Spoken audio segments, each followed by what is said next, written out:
আজ আমি 3 রকমের দই পাতা দেখাবো। প্রথমে দুধ দিয়ে ফেটাতে হবে। কাপের মধ্যে ভালো করে ফেটিয়ে নিতে হবে।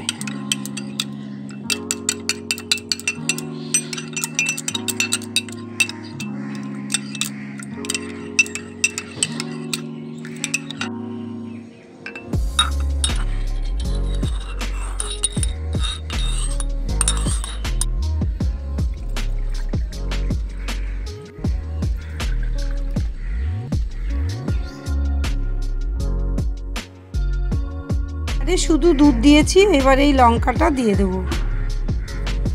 আরেকটা ভাঁড়ে দুধ দিয়ে দেবো।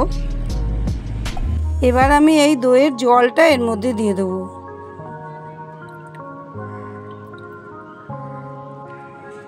তিনটে ভাঁড়ে 3 রকম দই পাতা হলো। একটা দই দিয়ে, একটা দইয়ের জল দিয়ে, আর একটা কাঁচা লঙ্কা দিয়ে।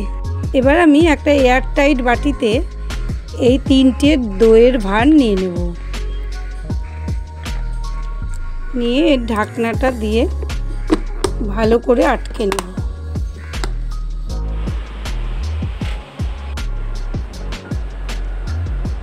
কি সুন্দর জমেছে। এবার আমি কেটে দেখাবো।